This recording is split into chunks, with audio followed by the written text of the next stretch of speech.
everyone, and welcome to Write This Moment, the podcast where we share our writing journeys through every chaotic moment. We're your hosts, Peyton and Brittany. and today we're doing a deep dive into revision, which is something we're both currently dealing with our projects. And Brittany's kind of a veteran. She's done this quite a couple times at this point. And this one's really my first true attempt at really diving deep and tearing this book apart. So Mhm. I'm super excited to do this topic today because it's all I've been thinking about, like Yeah. constantly. So we're gonna dive into that, but we must first get into our updates, which has to do with revision. So this is all related. Yep. And I'm a pass it to you as I always do. What have you been up to in the past, I guess, week and a half since we Yeah. last spoke? I had to rewatch the update portion of our last episode because I could not remember how much I had done in my revisions of What You Mean to Me. And color me shocked that I have not made much progress, which is really disappointing. I am currently on chapter 16 of What You Mean to Me. I think I was on chapter like 11 or 12 when we Hey, did the that last is episode. progress. Yeah, but not enough because listen, I set my deadline to send this back to my agent at the end of March. And so that meant I wanted to do half of the book this month, half of the book next month, which would be 31 chapters. Oh God. We have a couple days left in the Hey, month. it's a shorter month. I'll at least say that. By a couple of days. Listen. Yeah, I'm bringing the positive vibes. To be fair, I did not start the revisions right away. Like, we had the meeting at the beginning of February, so, like, I think I got into it in the second week of February.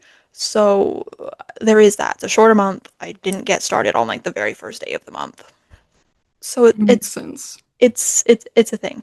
So it's not gonna happen. I'm not gonna get through 31 chapters unless I rush it, which is obviously, like, counterproductive, so I'm not gonna do that.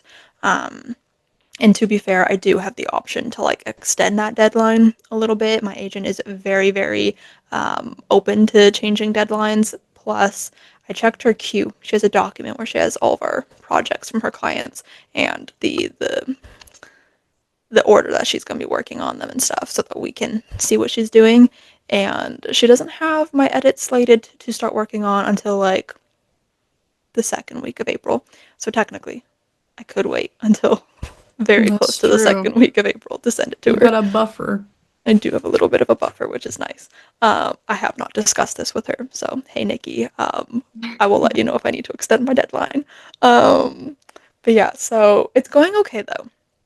I was working on it a little bit yesterday, and I could have made more progress. Like, I could have gotten through more chapters yesterday, but unfortunately, I started reading a book, which I will get to at the end of the episode when we do Mm. our new current reading segment. But I started reading a new book, and the yearning and the second chance romance in it got me feeling my feels, and I was like, okay, maybe I should go back and add in even more yearning because that is one of the edits is that we need the characters to yearn a bit more.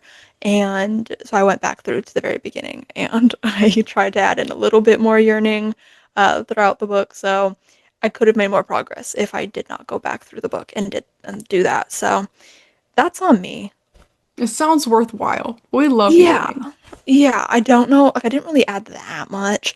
Um, but I think it's making it better, and it was kind of fun to like read through the changes that I made. Um, so yeah, it was worth it. Still progress. It's just not like obvious progress that I can like track in my bullet journal chapter tracker. Like, I can't color any Mhm. extra chapters in. Um, yeah, so it's going well. I'm excited to continue. We are getting into the bulk of the book now. We're in Act Two. And yeah, lots of things still need to be done, but honestly, it's been slow going, mainly because I have not been wise with my time. I'm not gonna lie. It's I hard. let me tell you a little story, okay? Um, so I all of a sudden on my For You page and on my Twitter timeline just kept getting posts about Veronica Mars, which is a show that I started watching for the first time last year, and it completely overtook my life. And I was like, maybe I should do a rewatch, but like I probably shouldn't, but like maybe I should. And then my mom was like, I'll watch it with you. How long is it? It's 4 seasons and a movie. So you watch the first Oh, 3 seasons, then there was a movie reboot because the show was canceled, and then they got a 4th season. Um, oh. so it's a bit confusing, but it's 4 seasons and a movie.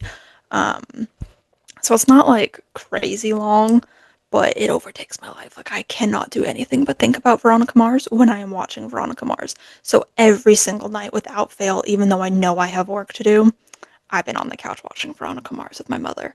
Um, It's hard. Those hyperfixations. That was me in yeah. December with Fortnite. That's all I was doing. Hmm. I Hmm. couldn't get away. And like it kept Yeah. taking my money too. Oh So no. at least Veronica Mars is free, you know? Yes, I do have the DVDs, which has been fun. Because the last time I watched it on Prime, but then it was taken off of Prime. But thankfully, I bought the DVDs like right after watching the show at Valley Village, so I do Mhm. have the physicals. Um, so that's been kind of fun. But yeah, it's been taking over my life. Like I will know that I have work to do, and I will be on that couch munching on some popcorn and loving Veronica. And my agent is aware of this because I've been texting her about it, which my mom finds hilarious. Like I'll be texting in the middle of an episode, and she's like, "Who are you talking to?" And I'm like, "My agent Well, about I'm not Veronica." doing work. Yeah, because she also loves Veronica Mars, and so I'm like telling her like how my mom is not reacting in the way that I need her to be reacting to things, and she's not loving a certain character as much as I believe she should be liking him. So Oh. it's been very hilarious. But yeah, Nikki has even offered to adopt me if my mother Oh does not wow. come around in the end, because I Is will she clearly not be. liking it? No, she's loving the show. She's Okay. just not loving my favorite character, Hmm. and I'm highly disappointed in her because I really thought she would. Because it's not like he's like the like bad boy, like the rich bad boy. And I'm like, he's no different than like loving Damon or, Yeah. loving Dylan from 90210. Like these are her favorite characters. And I'm like, we never disagree on love interests in shows. So Something's not right. I'm like, if by the end of this season or if by the end of the movie she does not love him, Nikki will adopt me. I like know nothing about this show. I'm not gonna even lie. Oh my god, I you don't know a need to single watch it. thing. You Like need to what watch is it. the plot? Like what's going on here? I don't know anything. This is such a side tangent, but basically Veronica Mars works at her dad's PI business. She's a teenager, but she kind of helps him on the side, and so she ends up helping him with some of his cases. But then she kind of gets this reputation in her class for also like tracking down things and being a detective, and so she helps them as well. But kind of the first season is mainly following her trying to solve the murder of her best friend and trying Mm. to find out who's responsible because the person who is currently in jail, she does not believe is the one who did it. So it's kind of about her trying to solve her best friend's murder. Why is this giving a good girl's guide? Like the plot Ooh, of the murder and yeah. yeah. Though See, he you should wasn't watch it. in prison, he was dead. So, Yeah, but still, that's clear true. the name. Yeah, you should watch it. I think you would like it. Anyways, that's what's up with me. Just being distracted and not like I committed so hard to the revisions the last round, that I was like neglecting everything else but writing, and this time it's like the opposite effect. I don't know what's going on. Like I'm doing everything but writing. Like I was supposed to write yesterday and I played The Sims instead.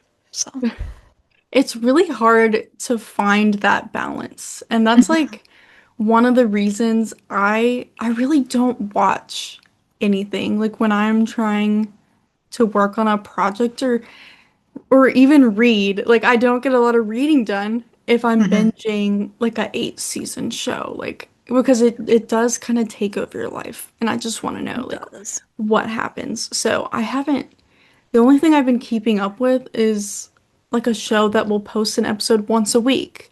Yeah. And something like The Pit I've been watching. It's a Hmm. really good show. And I can't take it too far because it's just Right. once every week. So See, that's my the only issue thing I let myself have. currently my issue is I've got the originals. Okay, and I started Mhm. season 2 of that, and I really want to know what happens next. Except for the fact that I'm too busy with Veronica Mars. Okay. Um, Staying up until midnight watching that every day. And then I also have School Spirits, which is coming out weekly. There's only one more episode though. Have you seen What's School that? Spirits? Oh my god. No. What even is that? Oh my god. So it's a show on Paramount Plus, and I think that you would love it because it's about ghosts. So basically, Oh, it has Peyton List in it. that's me. Yeah. It's got Peyton List in it and Milo Manheim. Um, Oh, other people that I I've don't never heard of know their name. this. Oh my god, you would love it. So first season, our main character Maddie uh, dies, Oh, and she ends up in like an afterlife kind of thing, but it's like trapped in her school. So like she oh can't leave God. her school grounds. If she does, she ends up going back to the place that she died because she died inside the school. Um, and she finds out that there's like all these other people who have died in the school, and they have like a little bit of like a support group thing going on. And she's trying to solve what happened to her because nobody knows. Everyone thinks that she kind of just like disappeared.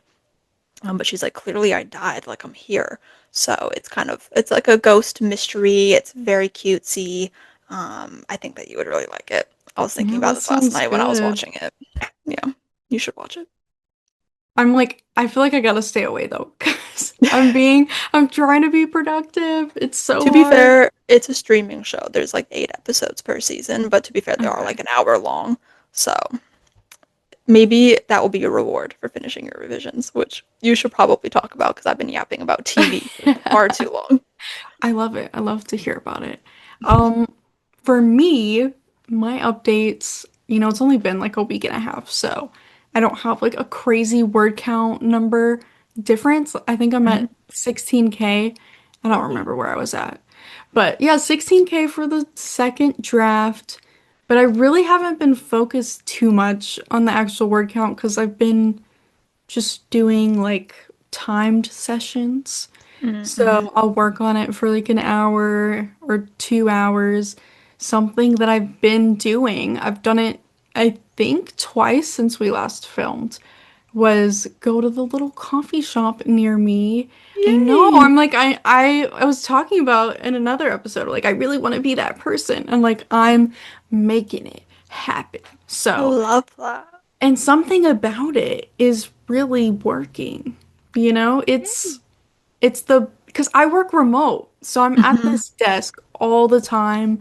I'll try to like work on my laptop in other places in the apartment, but something about being able to just go somewhere else, get a hot cup of tea, and put these headphones on, noise cancellation, like can't hear anything, and then it closes at 8. So I like try to get there at 6 and Mm-hmm. like I know I have this period of time and then I have to leave.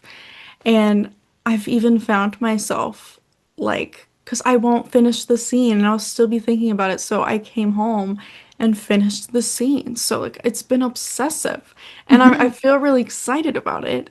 And I had like this whole revelation last night with my book. I Oh yeah, know. you texted me. I did, and I mixed feelings about it. So there's something about my plot and like my character, her her background, like some of her wants and needs. I've struggled with those so much because when I first started the book, I did not know her. Mm-hmm.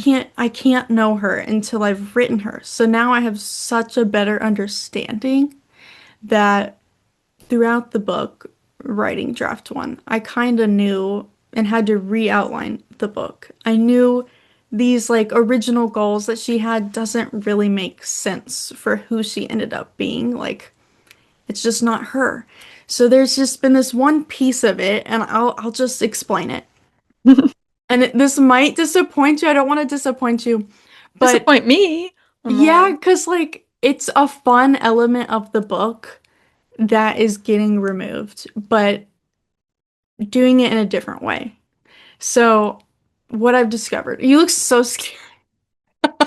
You're not invoking confidence in me, you're scaring me.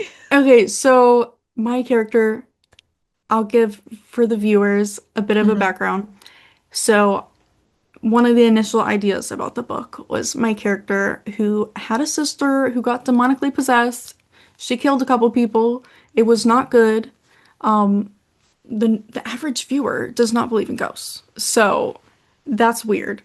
So I had this idea that my main character, in trying to like get the world to understand like what really happened, she had a podcast Hmm. explaining everything. You look so scared. I think I know But where this is going. she does not have a podcast. It doesn't make sense. It doesn't make sense for Oh. her. But what is different? It just unlocks for me because I'm like, this character is so jaded. She doesn't want anyone to see her. Like she wants to disappear. Everything that happened to her, I just don't think she would have actually done this. Obviously, it was a cool idea, but what do I do with this? Because I have all these multimedia elements. I've added things, like I've written a lot of different scenes where it's like an interview that she had with someone. So I recently read a book, The Weight of Blood by Tiffany D. Jackson. Mhm. And this unlocked something for me because that book was really interesting. With it also had a crazy like paranormal thing happen in a small town. And it kind of had the angle of a true crime podcast was going over it. So I think what it really is oh, this is so hard to explain. What it really is the multimedia elements will be telling the story of the past. And it will include things like my character and the family, they did get interviewed. Like, this was a really crazy thing that happened nationally. People had questions. So, there's going to be things like that, which I already have those pieces, but some of the pieces where it was like straight from her, they're actually journal entries because they actually came off more that way, anyways. Okay. And I have the cliche, she's a writer. I changed that months ago. I hate that she's a writer because that's so cliche, but Oh, I like love books about writers. They're she my has just, favorite.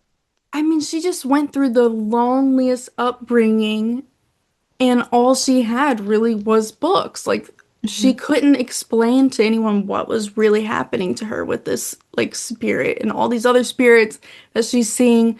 So she clung to books that kind of described similar things that she was going through. So like that has like been the root of her character that I've discovered. And the initial idea for her character was going to be more someone who was in like just media in general, like Hmm. documentaries, like things like that. And it's just not who she actually ended up being. So she's more behind the scenes, like she doesn't want to be on the camera. So it just really hit me that, like, yes, I really like the multimedia elements, but I don't think it's her specifically speaking to us. I think what could make it even more interesting is there's some elements where my narrator comes off as unreliable, Oh. and then you're also getting the perspective of the public. You know, we're seeing what interviews they saw. This is what they saw. That Mhm. explains 6 years ago. And then we're also seeing like the true crime podcast that like talk shit and like have their own theories about what actually went down. And Mhm. then we have her now, 6 years later, where she's not going through everything and like telling you. I don't want it to be like so much info dumps. So I've Mhm. been really at war with like how's the best way to tell the story of like 6 years ago. So Yeah. I think this makes it more interesting. I know it's like kind of sad though, because it's cool, the podcast thing, but Yeah. also I feel like there's so many books about podcasts too. So Yeah. I think uh, this is good. Now thank that you. you've talked through it, I I'm okay. thought I had like a just such a light bulb moment, and I think I've known that it doesn't make sense for my main character. Her name is Ruth. Like Hmm. Ruth is not that person. I wanted her to be that person. Yeah. And like I said in other episodes, like she's not as much of the hero as I originally like thought she was. Like she's way more flawed, and I just don't think she would have had the capacity to like open it up that wide. And I think that's a part of what the journey of the book is supposed to be, is Mhm. her learning to take that voice. She is a writer. She feels like, any writing that she does, she would probably have to do a pen name. Like she feels like she can't just be herself. I was gonna say pen name feels right. Yeah, so yeah, it's what she's at war with. So it was just a light bulb moment for me. And now I'm just like so excited Me too. because thank you. I'm Uh-huh. really having a good time. Like, Like hearing you talk about this book just has me so much more excited to read it. I Like hope it so. feels so you, like so Thank you. intrinsically you that I'm just so excited to read it. Thank you. Oh my God. I appreciate that. Because I am like in Act 2 now, and I have written a scene, and I was like cringing at this. I was cringing at it, but yesterday I actually fixed it up because I struggle with writing happy scenes. Like, oh, the characters are bonding. I don't know how to do that. Like, I just know utter like destruction and terror. Drama. Yeah. Yeah, like I'm here for the drama, but I really needed these two characters hadn't seen each other in years, and there's like this awkwardness, but it kind of they end up having a good moment, and I was really struggling with how to make it a good moment. And I don't know if I did it well, but I I'm felt sure a you little did bit better than better. you think. Thank you. Because I'm learning the side characters better too. Like Hmm. I just I didn't get anybody in Yeah. that first draft. They're all so different. So it's gonna be a lot of fresh rewriting for those sort of things. For me, the side But characters build up with each draft. Like they yeah, start out very like 2D and then they get to like substantially better with each draft. yeah, there's one character in particular who was literally the most annoying person in first draft. And I'm like, you're supposed to like this person. So this Yeah. is really awkward. Like I've made them so annoying. So oops. Working on Oopsie. it. Yeah. But yeah, things are going well. And I guess we can move into just overall revisions. How do we take them on? Because we're both doing it. Hmm. And you have way more experience than I do. But I think it's interesting to get both of our takes because I'm still learning like Hmm. what is happening right now. And you have much more of a process. Yeah. So I'm gonna leave it to you. What do you need to say? What do you need to say? I feel like I must start off by saying that in general, revision is my favorite part of the process. Um, you will always find me saying that my favorite part of the process is whatever I'm not currently doing. But if I had to take a step back and like really think about it, revisions are my favorite part of the process. I hate drafting. It's the worst. Not for me. But revision is where like you get to take that book that you wrote and turn it into what you want it to be. Like each draft that you do gets that book closer to that initial vision and idea that you had. And it's so magical to see this like not so great draft, this messy, underwritten for me draft turn into something readable and like just making it better with each draft. Like it's such a magical process that is really difficult, but to me, it's the most rewarding. Hmm. And so, like, it's my absolute favorite part of the process. I love all levels of revision. Doesn't matter if it's developmental or not, because there are different kinds of revisions. There are the developmental edits that are like tackling the bigger story aspects of the book, and then you get into like the smaller things like line edits where you're fixing up sentences and grammar and things like that. And then there's copy edits, which you typically do with like a publisher or whatever, or like an actual editor, where like you go through and like I believe it's like more like consistency things, like checking like to make sure like drinking ages are right, or like Yeah. you Like know what I mean, punctuation and I don't like know. that's more line edits. I think like copy edits it's more like specific like checking consistency of like, oh, like you mentioned this in this chapter but like you changed it to this in this chapter and like things like that. um Hmm. so I haven't done copy edits, but I love line edits. Line edits to me are a lot of fun. But the developmental edits are the where the Hard. book really, yeah, it really challenges you, and it is where like you get to like turn the book from crap to hopefully not crap. Yeah. A Um, piece of crap with a bow on top. yeah, I why? don't know. It just hit me. You had a stroke of genius. Just like last night, I just feel like a Mm-hmm. genius right now. I'm on a Mm-hmm. roll. Yep, yep, yep. Um, so my revision process typically starts with having time away from the project. So I will draft it, and then I will like to take a certain length of time. It varies depending on what else I have going on, um, but typically anywhere from like a couple of weeks to months at a time. I like to take away from a book. There is the sometimes occasion where I take like years away from a project. Like there are some books that I drafted that I still haven't ever touched to revise. That's because I'm busy with other things. You know, I'm doing revisions Hmm. on other projects. I'm the kind of person that likes to like jump around in projects and like do different things. So I'm constantly doing a different part of the process. Like I'll be revising and then I want to go draft something so that I work out that muscle and then I go back and forth. So yeah, I jump around a lot, but I need to have time away so that it can be fresh in my mind again. Uh, and so I can kind of come at it a bit more objectively and see what really needs to be done as opposed to like having just finished it. It's all fresh in my mind. I still remember everything. And I might not like catch certain things in the same way if I took that time away. You know what I mean? Hmm. Yeah. Um, and then before I do like a big revision, I always like to reread the draft. That way I know what I'm working with. So, especially after that first draft and I take that time away, I need to know what it looks like. Um, but yeah, if at any time I'm doing large developmental edits, I need to go back through and reread that draft, especially when you're a few drafts in.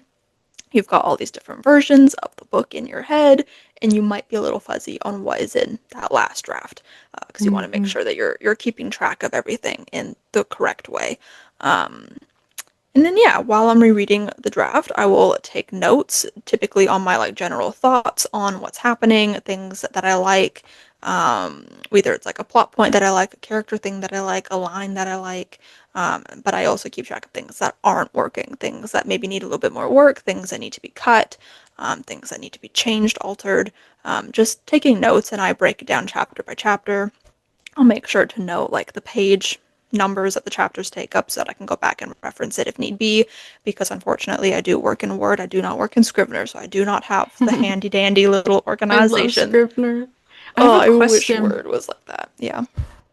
I probably already, I mean, I do know the answer, but for everybody, do you ever print anything out so you could look at it and like get physical, cross things out, make some Yeah. notes? That's what's interesting about like revising books is like your process changes. So like for the first book that I properly revised, which was my book Reasons Why Not To, I did go ahead and print out. I can't remember if it was the first draft or if it no, I think it was the first draft. I got it like actually printed out into like a spiral bound little manuscript, and that was so exciting. And a part of me does wish that like I kept up doing that for all my books, but like it feels kind of silly now to like go back and like print out first drafts because I don't want to print out like a more accomplished draft because that feels different. um but like I only did it for Reasons Why Not To. I haven't done it since, mainly I think because it was expensive, and Yeah, it I definitely didn't is. I didn't have a job until like 2024. From like 2020 to 2024, there was a 4 year gap in my resume because of the pandemic and things like that. Yeah. So I didn't really have the extra money to like be thrown at that. I'm not going to be using my own personal printer for that. That's too much. Um, It'll kill the printer. it would kill the printer. And my mom would get mad at me for using all the ink because it's not my printer, it's her printer. Um, but yeah, so I haven't done it since, and I don't find it to be that beneficial marking it physically. I don't know why. I know a lot of people find it helpful to like see it in like a different format than how they wrote it, like seeing it differ from the screen to a page. And I do get that, and that is kind of like a nice addition of that, like a nice perk of that. Um, but yeah, I don't think I find it beneficial enough to spend that kind of money on it because I think it was like Mhm. $40 for me to print out Reasons Why Not To. Yeah. And so, like, I don't know, like, it's a fun little thing to have. I will cherish my first draft printout, bound manuscript, whatever, of Reasons Why Not To forever. And a part of me does wish, just for, like, memory's sake, I had the other ones. But yeah, I don't think I found it beneficial enough to continue doing it, unfortunately. It is fun, though. Yeah. I've been debating after draft two if I'll print it. Hmm. I can't decide. I feel like I'm rewriting so much with this first draft, and I feel like Yeah. that's probably how my future will continue to be, just Hmm. knowing me. I don't feel like it's worth the money to do that with my draft one because Yeah. it's just so much of it will get like picked at and like moved, and Yeah. I don't know. The first draft of Reasons Why Not To is quite different to the second draft and all subsequent drafts. So it is quite funny to like go back and look at that first page, and I'm like, oh, what the hell was I doing? Um, but yeah, it is like a fun, nice memento, especially when it's like your first proper book that like you wrote and like like revised, or like you're planning on revising. I do think it's like a nice little thing. So maybe for you, like if you're thinking about it, like maybe just do it at least for Ghost Book, and then you don't have to do Yeah. it for other books. But yeah, part of me does wish that like I had that. And like another thing that I always wanted to do when I was a teenager was like print out like a proper like bound book, like as if I was Mhm. self-publishing it, and like have that as a memento. And so many times I created covers for my books, and I was like ready to do it. Like I would format it and like I had it ready to go. Um, and part of me sometimes still does want to do that. But the other part is like the first time I see my book, I want it to be the actual book. You know what I mean? Yeah.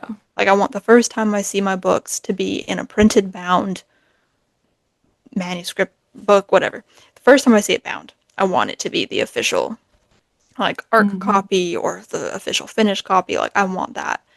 I want to save that moment and that feeling for when it's like real. Um, Makes sense. Yeah. But yeah, and then sometimes I see people like Lindsay Puckett like has When the Sea Came for Us, and she has it like printed out and on her shelf, and I'm like, I kind of want that. And I Yeah. might go back and do it if like a book ends up not getting published. Um, and like we don't have any plans on like getting it published. I might do it for that because I'm very sentimental about my earlier books. But Yeah, because it's a whole ass book that you yeah, wrote, you know? So I feel like if you never have plans to publish it or something, yeah, it'd be really cool to just have it. yeah. Memories. But then I also think about like the space of it all. Like, do I have the space to be doing that and store that? How You fat know? these books about to be. No, I know. I just mean like, because already I'm thinking about like when I have books published, like I want author shelves. Like I want shelves with my book on it. And so I have like a little bookcase across from my desk that has like childhood books in it. And already in my head, I'm like, okay, the second that I am published and I've got a bunch of copies of my books, the childhood books are getting evicted, and that is where my author copies are going. So I'm just like, yeah, I have to think about like how much space do I have to store things, especially with like getting them printed out like after a first draft or something. Like I definitely don't have the space to store a million first drafts of things because I write a lot of books. So Yeah. like already I've written 9 books. Dang. So like that would be a lot of paper sitting A lot around. of dead trees. A lot of dead trees. I already got a lot of dead trees to my name. So Yeah. anyways, so yeah, I always do everything on the computer. I will take notes in a notebook on the draft, but yeah, I don't do any printouts or anything like that. Um, but yeah, after I take all of my notes, typically I will retype everything. Every single word I will retype. Um, Sometimes I will go paragraph by paragraph. It really kind of depends on the level of revisions. If one section needs more revisions, I will do it word for word. If another section maybe doesn't need as much, I'll copy and paste, but I still like will go over every single word that is in that manuscript and try to fix it up. Um, I don't really necessarily focus on like grammar or like word choice or anything like that, but just trying to make it pretty because I can't help myself. Even if it might get cut down the road, I can't help myself. Yeah. Um, yeah. But I do typically retype everything into a new doc. So I will typically have like the old doc on one side of the screen, the new doc on the other side of the screen. Um, and we'll do that. I forgot to mention this, but I do brainstorm and re-outline before I jump into actually revising so I can get a look at what the book now needs to look like. Um, so I do that before, and then I will retype everything and do it that way. Um, and then I will usually do like another reread. Well, probably like repeat that process a couple of times because I do not send my book out until like a few drafts in. Um, so then I'll repeat that process a couple of times. You know, take time away, come back, reread, do all the steps, um, and then when I'm planning on sending it to beta readers, I will do one more read through just to make sure that everything is cohesive. It makes sense. Sometimes what I'll do when I'm like revising is I'll like see a paragraph and I'll know that I want to rewrite that paragraph, and so I'll go to the next line, rewrite it, and then sometimes I forget to delete the Oh, original paragraph, and that's really embarrassing. And I try to go through and eradicate that, but sometimes they slip through and it's really, really embarrassing. Like I'm pretty sure there was like a repeated paragraph or line in Reasons Why Not To, and I queried it, and that's just the worst. oh no. Uh, That's terrible. yeah. Um. Anyways, so yeah, then I will send it to beta readers for feedback, and that will usually be draft 3 or 4. I think I sent you Reasons Why Not To on draft 3. The earliest that I've sent a book out was draft 2, and that was What You Mean to Me. Because after I finished draft 2, I was like, I know that this book is missing something. I know that something is not working, but I have no idea what that is. And so I sent it to my friend Kaylee, and she has really helped shape this book into what it is. And it's funny because she actually has not read the book since draft 2, which, Really? yeah, so there's so much, like all of the notes that she gave me, she has no idea the fruits of her labor. She has no Oh idea my what she God. has done to this book, but she was the first person to read it. She also introduced me to my agent, so like this book would not be where it is without my dear friend Kaylee. Um, if it gets published, she will get a nice little spot in the acknowledgments because she deserves it. Yeah. Um, but yeah, so I'll send it to beta readers, usually drafts 2 through 4. It depends on how rough it is. Because usually after the second draft, I still know things that I want to fix and change. So it's kind of when I get to the point of I've been stuck with this book for too long and I feel like I'm going insane, or I've gotten to the point where I no longer know what I need to do to make it better on my own. Like I need somebody else's input, somebody else to tell me what they think is working and not working. And that's when I'll decide to go to some writer friends and ask for their help in reading it. I've got a nice, beautiful group of friends from Author Mentor Match that I like to send my books to. I always send it to you, obviously. Um, and yeah, and then I will rinse and repeat. I will do it again and Mm. again and again until I feel like the book is done. Obviously, this process is pre-agent, so having an agent changes that. Like I'd probably do beta readers and then send it to my agent, kind of depending on timelines and how I feel. Um, but yeah, so obviously having an agent will change this process slightly, and also like I have her to brainstorm with and help me with things and things like that. But this is the revision process, first draft to beta reading. Yeah. I'm interested to see how it evolves, like you said, Mm-hmm. because I don't know if it's gonna be like you send a even rougher draft to her. I don't know. Yeah, I'm assuming there will come a time where I will have to send a first draft to somebody, That or like, sounds so scary. or like a slightly elevated first draft. Like I don't think I'm ever gonna like finish a draft and immediately send it to somebody. Like I think I'm gonna have to put my hands in there somewhere before sending it to somebody. But I do imagine there will be a time where there just will not be time for me to do full on revisions and like send it to beta readers before I send it to like Nikki or to an editor or something.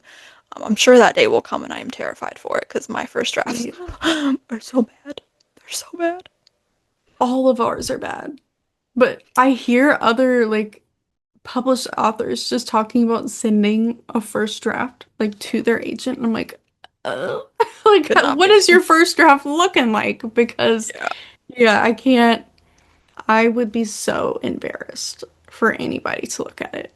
And like Yeah. every time my boyfriend will come, like he'll come into my office and I have this giant screen and I have draft two up and draft one. And then he'll read it out loud. I'm like, oh my God, it sounds so much worse. Don't do that to me.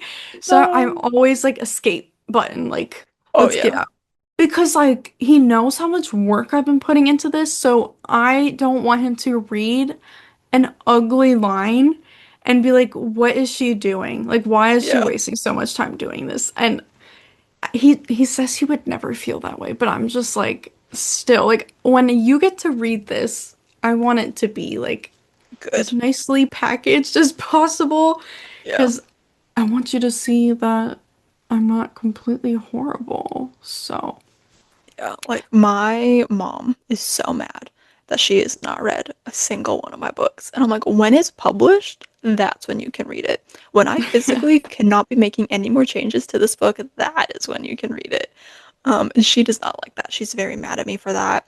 My friend Lorena is also very mad at me for that. Um, the process, okay, my reasoning for not letting Lorena read it is completely different to not letting my mom read it. Not letting my mom read it is completely like, oh my God, this is nerve wracking. She's gonna see all my thoughts. Like, this is crazy. And also like romantic scenes. Freaky. yeah. Lorena, she's a fantasy reader. She does not like your run of the mill romances. And so I know she's not gonna like it. And Yeah. I don't need that. I don't need her to tell me she doesn't like it, and I'm scared. So I've not let her read anything. Which is funny because I used to always let her read stuff, and I used to let my mom read my stuff when I wrote it, like back before I wrote books, like when it was just like little stories. I would always let my mom read it, and then I started writing romance books, and I'm like, nope, Yeah. That mm-mm. completely makes sense. I feel like for beta readers, it's important to keep in mind if they actually read that genre. So like I Yeah, read a lot of different genres, so I feel like and I've read a lot of YA contemporary through the years. hmm So I feel like I could appreciate it, but just a straight up adult fantasy bitch reading that would probably like, just not understand it, or at least yeah, they haven't seen the other books, that hmm are similar. So yeah, they have to enjoy the genre. So far, with the process that I've been developing, it's pretty similar to what you described.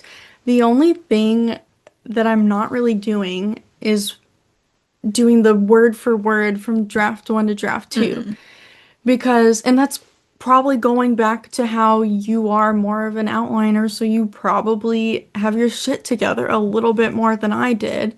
yeah, And specifically, like my beginning, as I keep explaining, I didn't understand Ruth and like what she wanted. So a lot of the beginning that I originally wrote is just like, I mean, that's not what her goal actually is now. yeah, So she has the same like journey and like the ending's the same, but like her original place she was at is just different.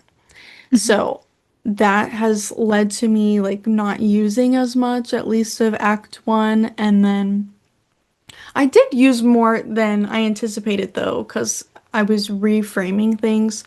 But I don't think it would have been helpful for me to do the just word for word process because there was just a lot. Like I did the read through and like I took time away and then I made an outline and a plan.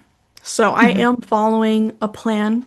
It feels good to have a plan. I think that's why I'm so excited because I had a plan before, but I'm so aware of how these plans never happen. yeah. You went off So, the rails. I went off the rails. And like it could have been worse Yeah. because like my ending could completely have changed, you know? I still like have some major pieces that were right, but you know, I could have figured out my mystery a little bit better, you know, but I just didn't. So, my first time writing a mystery, but it's been really fun now to figure out where to put all these like clues and just Mhm. fun scenes. So right now I have a bunch of brand new fresh scenes to write, so that's going to be a big chunk of my time in the future. So Mhm. Act 2, I feel like could literally be not Act 2, Draft 2 could literally be some people's heavily outlined Draft 1. Yeah. Like I will say, Draft 1, I let myself be loose and I was writing them words like quicker than I normally would. I usually am so like agonized over every little word, and that really Yeah. was not working for the process with having no plans stay in place. Because Mhm. why are you putting so much effort when you're not going to use this later? We all know it. So now I am, and I'm starting to see like scenes that are not completely terrible. And I'm like, this is so exciting to see Yeah. because I haven't let myself really put the effort in to do this revision before. I am a notorious drafter and never look at it again type person. And or in the past, like short stories and things, like it would just be line editing. So I enjoy line editing. I know Yeah. that. So I look forward to those sort of things, but I'm really trying to chill. This is the developmental edits. So I'm hoping draft 2 is gonna fix most of the plot, but we will see. We will see where it lands. I was hoping to have 3 drafts and send it to people, but I obviously gotta see how the wind takes me. Where's this gonna go? Yeah. Um, but I'm excited. So really, my process is very similar to yours. We just have a very different draft one. Yeah. So, Because like for my draft ones, at least in the last like handful, it's underwritten, and so it's like normally everything that is there in the first draft stays. I just fix it, and then I'm adding in a bunch of shit. Um, but like I have done that like total rewrite thing before as well.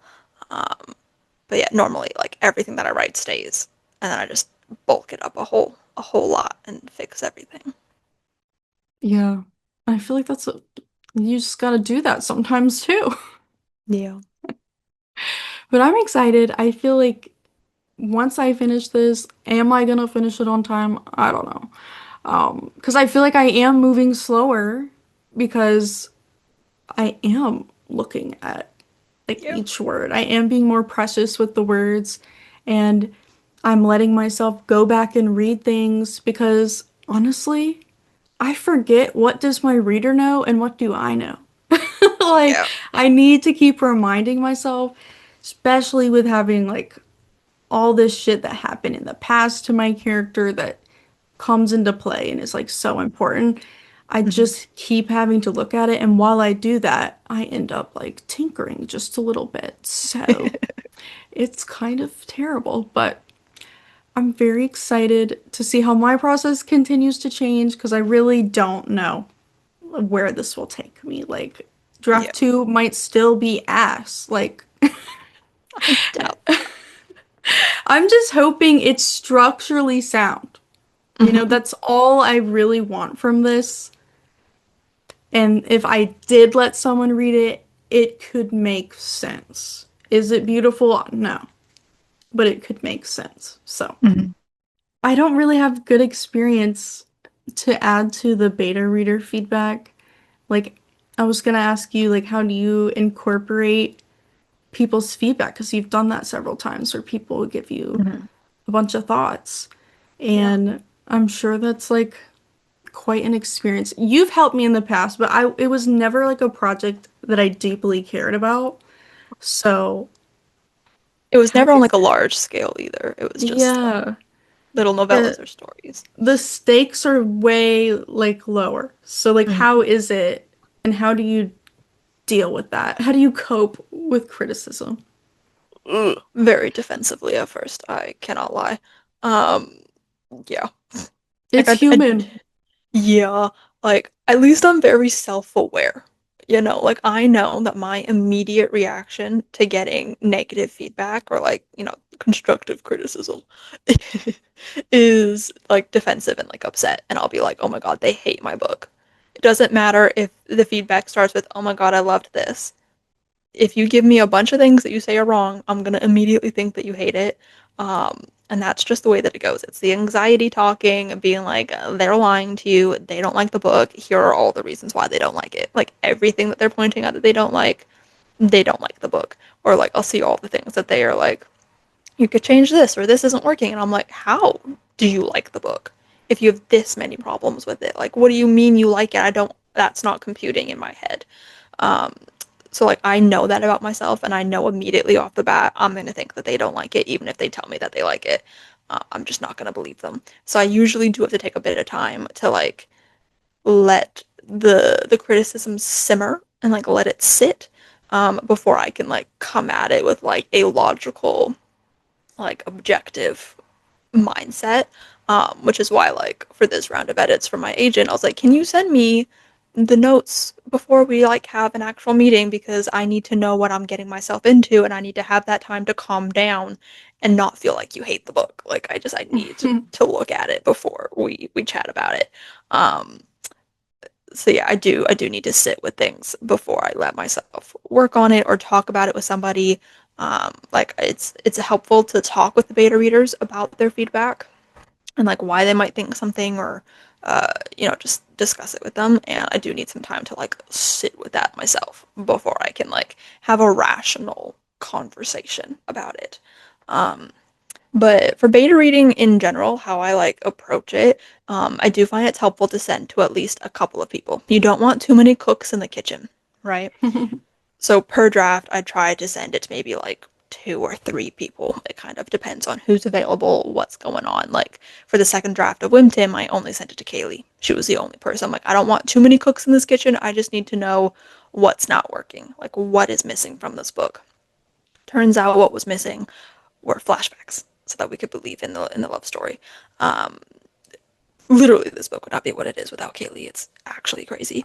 Um, but yeah, it's important to send it for me to at least a couple of people. And it's also important to remember that it is your book. You do not need to take all of these suggestions that they leave.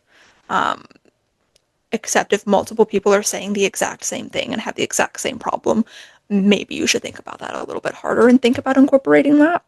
Or at least have a conversation with them. Like I have had experiences in the past where somebody gave me criticism and I was like, nope, I don't like that. But then I had a conversation with them about it and we found like a way to like make what I had work with what they were upset with, like what their criticism was. So it's important to have conversations with your beta readers and figure out where they're coming from, where you're coming from. Because it's important to make sure that whatever edits you choose to do, like it's important that they align with your vision for the book because it is your book and some suggestions that somebody may have may not align with what you want for your book. It's kind of like how when you read a book and you have certain expectations going into it and then it doesn't live up to those expectations, like the author took it in a different route, it's because that was their intention with the book. Mhm. Your expectations are different than the author's intentions, kind of thing. So it's important to know what you want from your book, know your vision, and stay true to that. And then, be objective about like the actual problems within it and address those while making sure it aligns with your vision. That's why it's so important when you're like trying to work with an agent or an editor, you make sure that your visions align and what you want for the book is the same. So there's not like conflicting things where they're trying to turn it into something that you don't want it to be, kind of thing.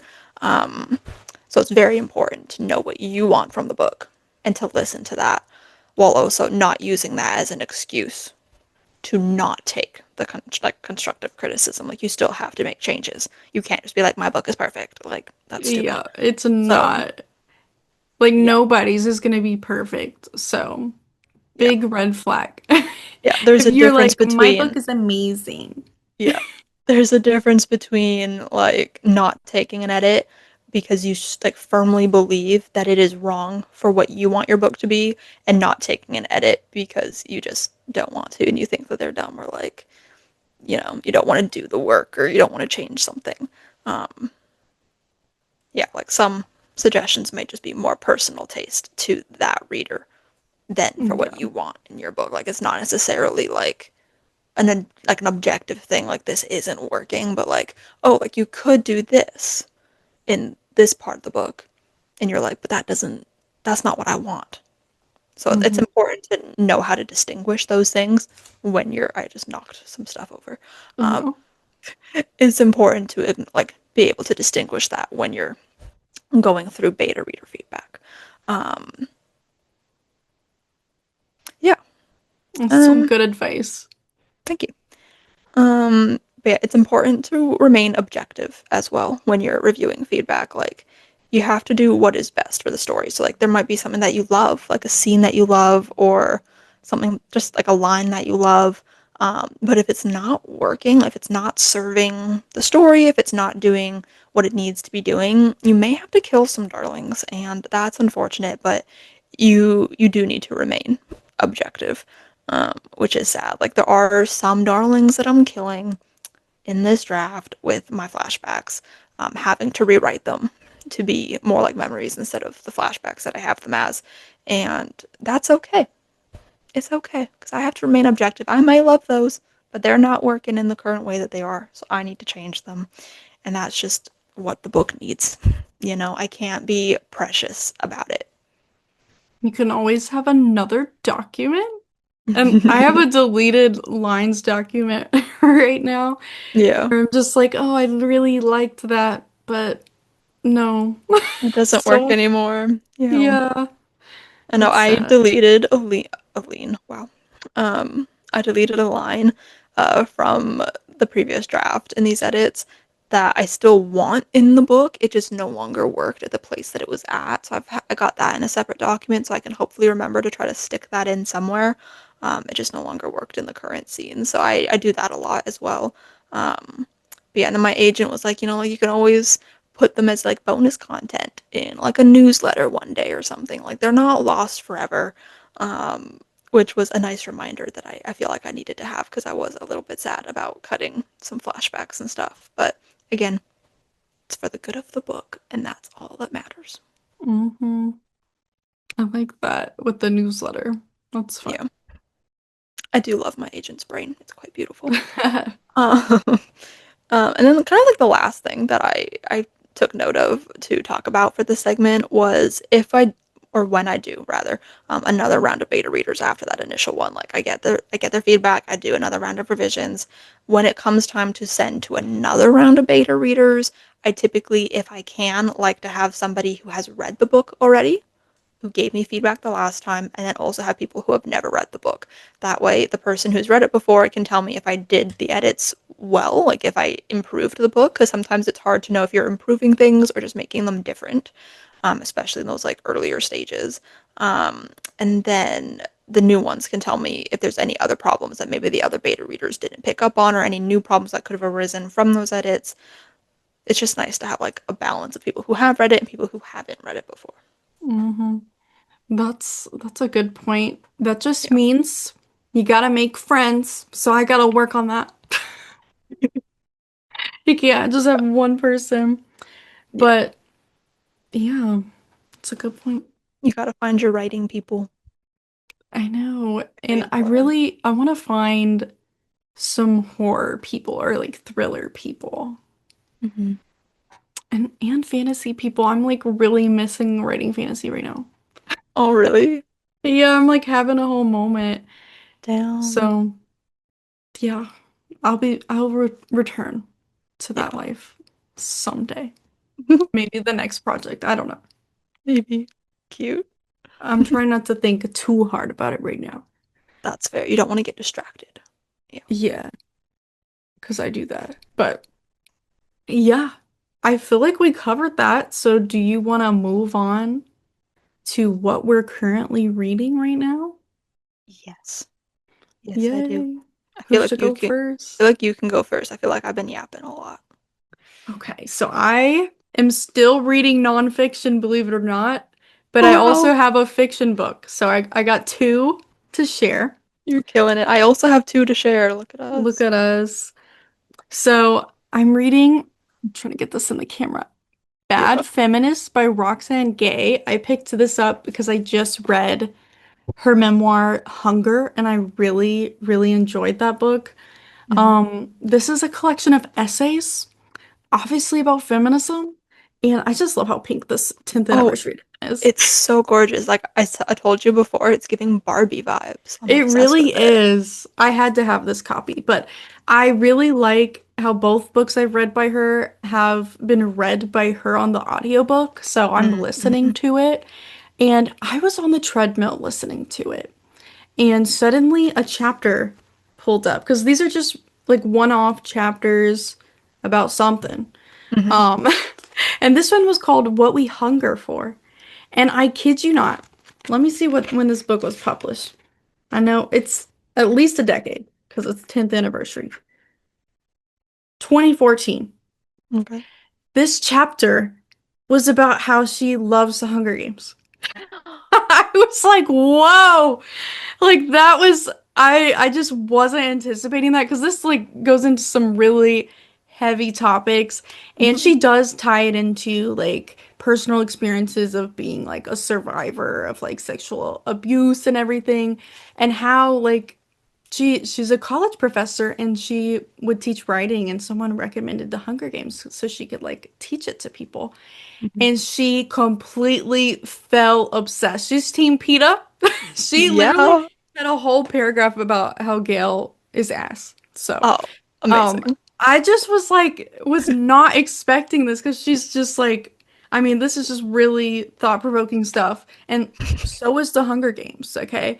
And Yes. she made some good points about like just the commentary and like the journey of a survivor and like how Katniss was like the unlikable girl character when all of these other girl characters were like so focused on just external validation and stuff like that and it really spoke to her. It speaks to me and I just loved that. It was so crazy. So, most random Amazing. thing. I love it.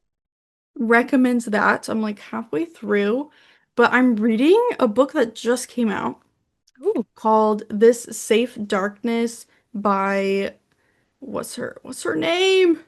Oh my God, let me try to pull up this cover. Oh, Alexis Marigold. It just came out and I picked this book up because I saw it on Bookstagram and it literally said a female character with chronic migraines in a fantasy world and Hunger Games was comped.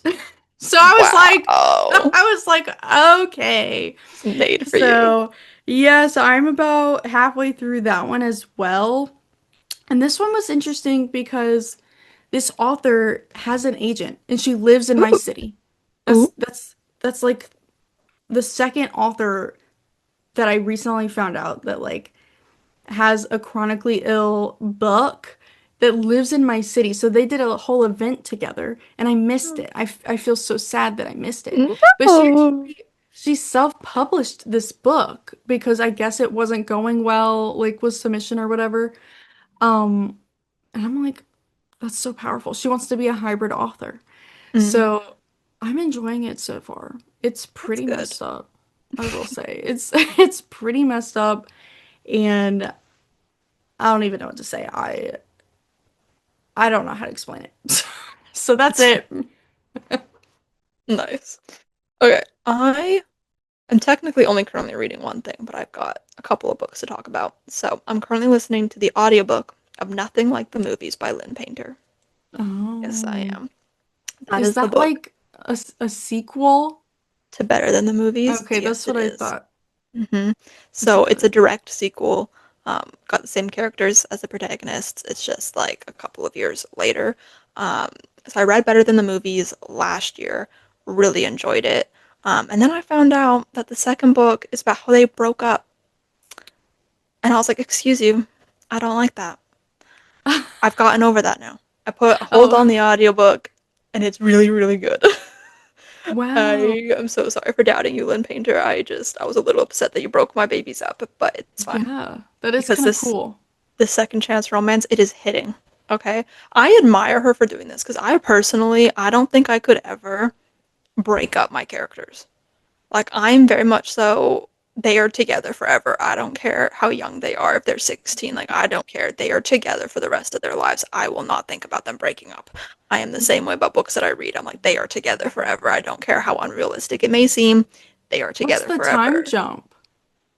I think it's 2 years. So I think Better Than the Movies was during their senior year of high school.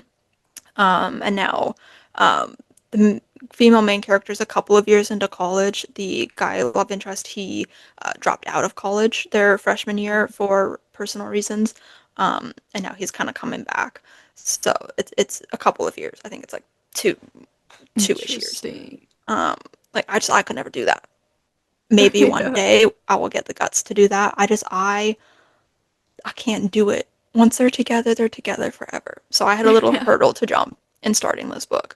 But it's really good because Lynn Painter is bringing the yearning. She's bringing the second chance romance. There's also like a little element of fake dating.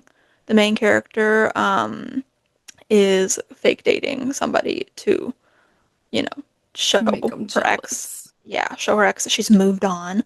Um, and it's really good so far. I am 38% of the way through. I was listening to it while I was getting ready this morning, and I'm just obsessed with it. I have to Oh, get ready good. for my March bullet journal spreads. I need to do those, so I will be listening to this bullet journal.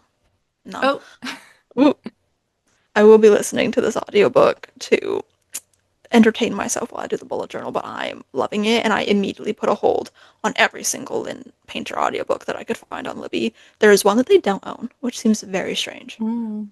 Um, so I don't know, but my agent Nikki is trying to convince me to just buy all the books instead of waiting for Yeah. the If you holds. love them, might as well. They're expensive because I obviously want the hardcovers because she's still coming out with books, right? And I'm gonna want them to match, except she does have an adult romance, and that's gonna have to be paperback, whatever. Um, but yeah, I don't know. I do have the two movies books in my cart currently. Um, Well, yeah, maybe I'll have to read those. I was never sure they're if that was like a overhyped book or not. I I didn't. also avoided it for a long time because I was like, oh, it's Okay. just like a book talk book. And sometimes I've got issues with book Yeah. talk books, although I do think both the books I have to talk about today are book talk books. So It's there's okay. that. Um, but sometimes I'm a little apprehensive. And so it took me a long time to get into Better Than the Movies. But it's really good. I love Lynn Painter's writing. It feels very realistic.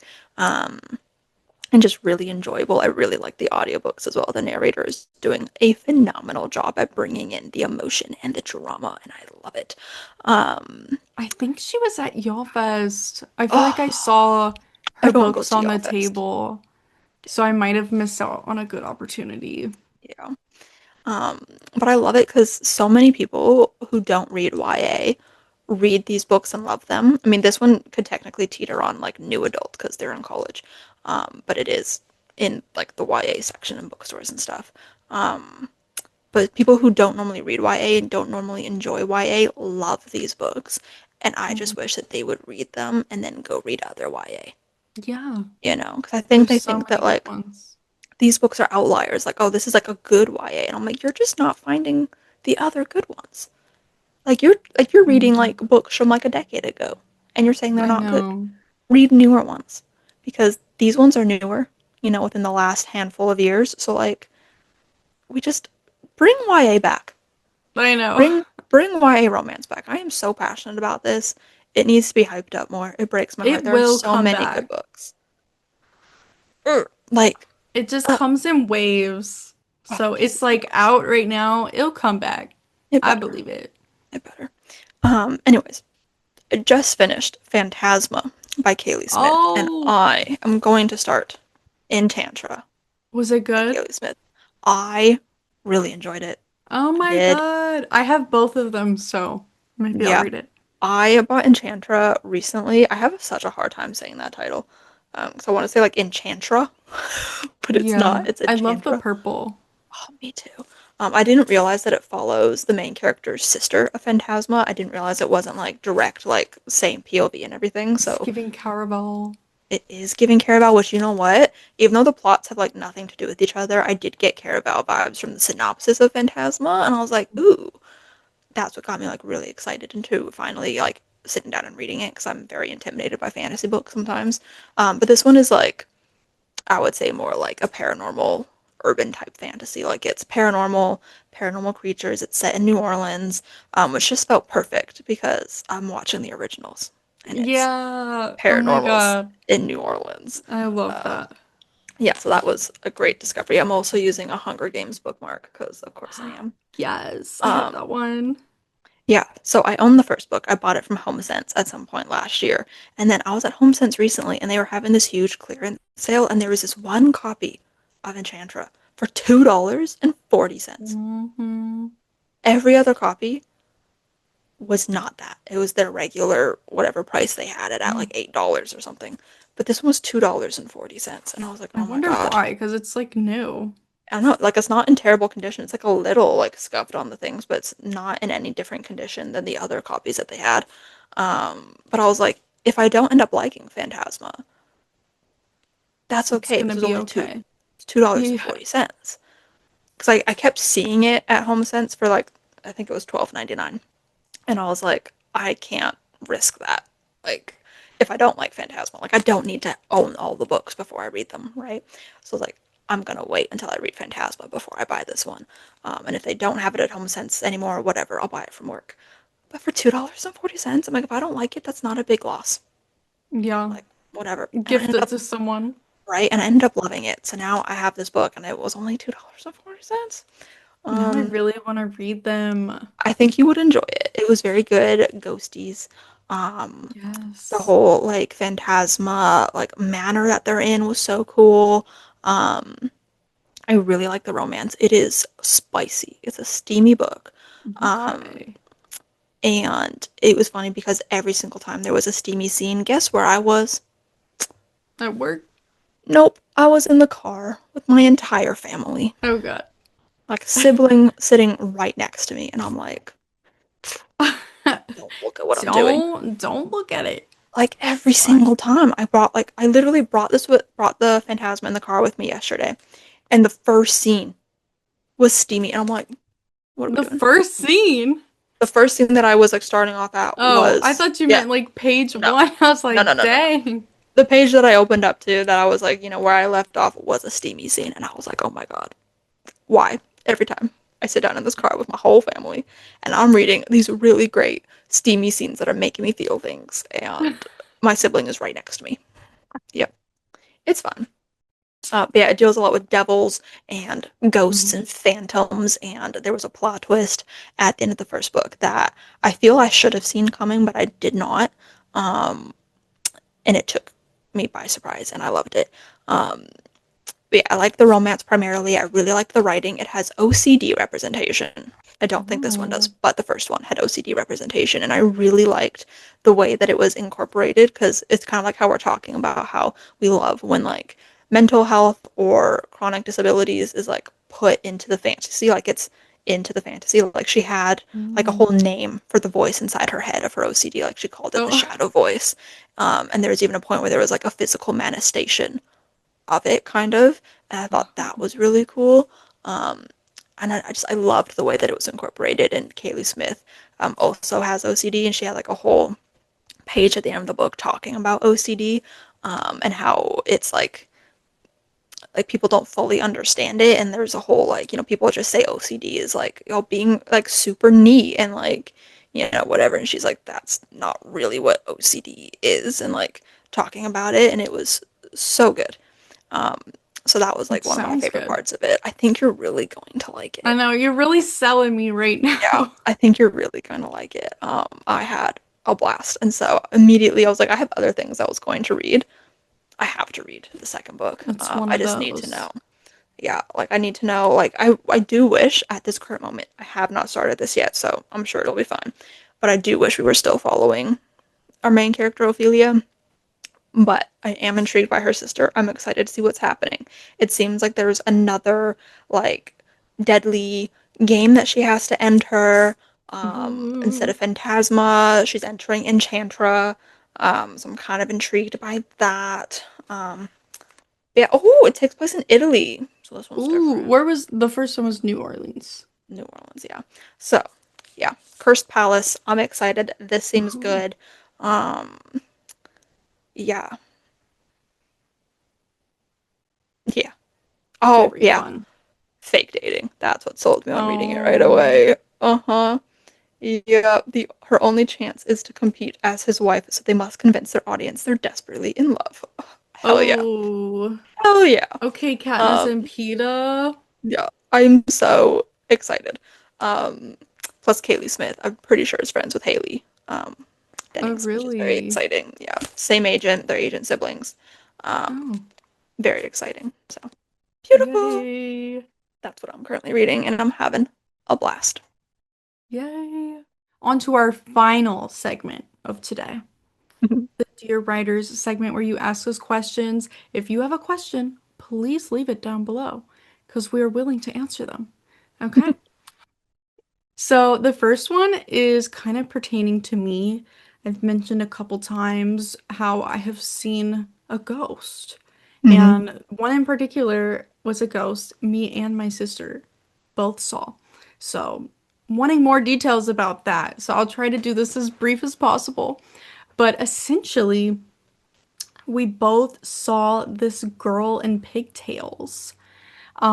I think my sister, because she came to me about it, and I also saw, and the way that we described this little girl was the same. So it's frightening. Okay. It's crazy. It is, it is. So my sister, hers sounds horrifying, but she says she didn't feel scared, Okay. but she was in the middle of the night sleeping. She woke up and she has this like full length mirror. And she said the little girl was staring into the mirror, but like looking at her through the mirror in the Hmm. bed. I'm like, that sounds horrifying. Yeah. So, and it was pigtails, like white little dress. I don't know why it's always a white dress. Like, we making Yeah. this shit up or something. But it's just odd for us both to see this. So she saw that. She was weirded out. And then I had an experience completely, like, I had not heard about this from her. I was also in the middle of the night. I left my door open back in the day, which I don't do that anymore. Um, I would leave it open because my dog would like come in and out. And Hmm. I swear to God, I saw the pigtailed girl in like the threshold of my door just staring at me. And I also didn't feel panicked. So then, like a couple, I don't know how long this was, but we saw on her fridge, randomly, there's this outline that literally looked like the shape of a little girl. Like there was just a stain on it. And like my mom agrees, it was not there before. So this was she hungry? Like what was going on? Oh And it's God. never like it's never fully gone away. It's the stainless steel. It just like there's just this blob, but it looks like her and it happened during that time period. And then also, I think like we went away during this time period and my sister's friend came in to like feed I think the fish that we used to have. That fish is dead. Um, she said she came in and she just felt like somebody was watching her. So this was all during that same period, and I was like going through it at this time. I think I was like 13, and this is when I was like dying. I had to get homeschooled. I was like all Mhm. sick and shit, depressed and everything. So my sister was like talking to her teacher and was like, "What do you think all of this means? Like we saw this ghost." And she tried to say, maybe it's your mom's like mom and she's here to be an angel. I'm like, I don't know if this is an angel, but like, also, why is it a child? Yeah. So I don't know. We saw Crazy. that. Yeah, so that's like my legitimate we feel like we really saw that because like we both had the same story and it Yeah. was just really weird. The one that inspired my book, I feel like I made that shit up, but it led me to create a book. So I'm I'm You'll happy take about it. it. Yeah. My mom still is like, "Why did you let that ghost go in my room and not tell me in the middle of the night? It's always the middle of the night." Still, if I'm at my parents' house and I go pee in the middle of the night, I never look downstairs because that's where I thought I saw the ghost, like walking into their bedroom. I like, I literally try not to look because it freaks me out. Like, Yeah. I really felt like I saw something, but who knows? And that's my story. That's crazy. I've never had a paranormal experience, and I'm so sad. I feel like it's real. I Like, want to call me believe it's real. crazy. Call me crazy. I just feel like there's a lot of weird shit that's happened to people, you know, and it's probably good that this is as little as I've had and that you have been fine Yeah. because you don't want that bitch attached to you. No, I want to see like a friendly ghost or like I just want some sort of proof that it's real.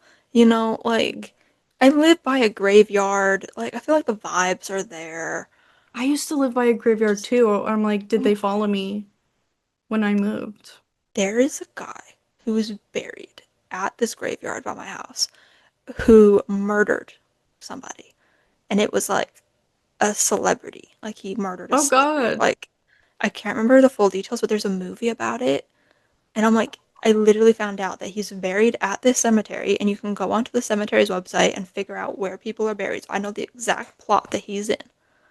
Oh wow. Yeah. I'm like, He where are the might come ghosts? find you. Please do. He goes after famous people. Your book gonna be a bestseller. He's gonna find you. That will be my downfall, damn. But yeah, I just like I want some sort of proof. And I'm so sad that like I'm so open to see the ghosts and the ghosts don't want to come to me. Like also It's rude. the main character of Phantasma is a necromancer. Oh yeah. I always love shit about Vibes. that. Yeah, Like, give the me all the vibes are good. spooky. Vibes are good. Yeah. I want to have a ghost experience. Maybe I just gotta hang around you. I'm gonna come stay at Yeah. your parents' house. Yeah. I will look down. Well, I mean, my mom told me the other day, and this kind of spooked me, like the neighborhood was like on a big farm. And I'm like, what happened on this farm? I'm just saying, because we live in the South. Like, what dark, nasty shit Oh happened here? That shit. was where my brain went. Because I'm like, we deserve to die. Everything that happened in the South, no. Yeah. I'm just saying. So, have you seen Poltergeist? Yeah. Like, they like put that shit on the neighborhood and they Hmm. all came after them. I'm like, this is what I'm thinking about. You're cursed. Damn. I'm gonna come and I'm gonna see the ghosty. And I realize that this is a bold thing for me to say as somebody with anxiety. But I wanna see the ghost. Yeah. I I refuse to do an Ouija board. My characters do it, but Uh, I really feel like you're welcoming it. Like I'm not messing with that. I feel like I might have mentioned this on the podcast already, or maybe I just mentioned it to you. But me and my friends tried to make a Ouija board and we were I using know. it at school. Not at school. Bring them to Yeah. the school. Yeah. We were using, well, we were like, we don't want it at our house. Yeah, So we did it no. at school in the front, like in front of the gates.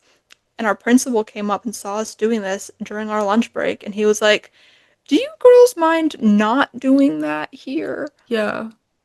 And it was like, he really was not happy with us. Nothing happened. It didn't work. Um, It's homemade. They yeah, didn't like it. no. But I do feel like that school could be cursed. It's just the vibe that I get. I used to make up a lie to my friend about somebody dying when my dad went to school there because that was his Oh. elementary school, and there was like this like weird like red paint that was like on one part of like the brick wall inside the girls' bathroom, and Oh. I made a lie that that was like this girl's blood and she had died in the bathroom and the blood was still there, and I made up like this whole like story and she fully believed me and she was so freaked out. You see, you're a writer. You're telling Yeah. the tale. I know I was like 7 and I was like fully I came up with this whole lore. And I was like, yeah, my dad told me everything. Oh my God. I But love yeah, that. I want to go ghost hunting. Yeah. Let's do it. Oh my God. I want to write a ghost hunting book. Me too. Okay, but we gotta shut up. It's time for your Wait, question. we should co-write a ghost hunting book. We've already tried to We were co-write, and where did young. it go? We were young. We were childish. I know. Times have That would be changed. fun. Times have changed. Well, let me finish a book.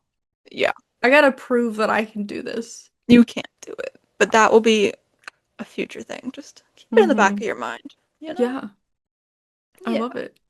Yeah. Okay. My question is for me, and will hopefully be a much shorter answer. Uh, but is would I ever write an adult book? And the answer is yes. Technically, I already have. Um, so my romance novel Mission Rom-Com, I initially wrote with the intention of being like a full-on adult book. I think when I rewrite it, I'm gonna more so make it new adult, um, but will obviously sit on the shelves in the adult section. Um, so I've done that, and I want to write more kind of adult, new adult romances. We are potentially going to be submitting, I think we are going to be submitting WimTim to some new adult imprints as well as YA imprints. So we're going that route with that. The Christmas book that I wrote years ago, back in like 2021, that one I'm gonna, when I ever return to it, I'm gonna be aging up to new adult. So yeah, Mm, the answer, short and simple, yes, I will write an adult book. I technically have already, but I do have the hopes and dreams to write in all three major age categories of middle grade, young adult, and adult. Middle grade, far down the line. Far, yeah, far down the line. Main focus is on the YA and the adult, new adult space. yeah. New adult is definitely becoming a thing. Yeah, a So lot of it's a big publishers have deal. been they've been creating their new adult imprints, so it's very exciting And times. I just like accidentally have a new adult book. So I'm doing one thing right. Yeah. At least. So we'll see. But like, it's gonna take me a hot second to get this ready. So as soon as it's ready, it's gonna be like, new adult's not cool anymore, actually. So now I gotta make them 30 or something. Oh God. I'll probably be 30 by that point. So we'll find out. Yeah. But dang, that is it. I feel like this one was really long, but I had a good time. I hope Yeah. you guys had a good time listening to it because we have a lot to say. So definitely follow us on whatever platform you're using because we will be back like every other week. So thank you for listening to us, and we'll see you again later. Bye. Bye.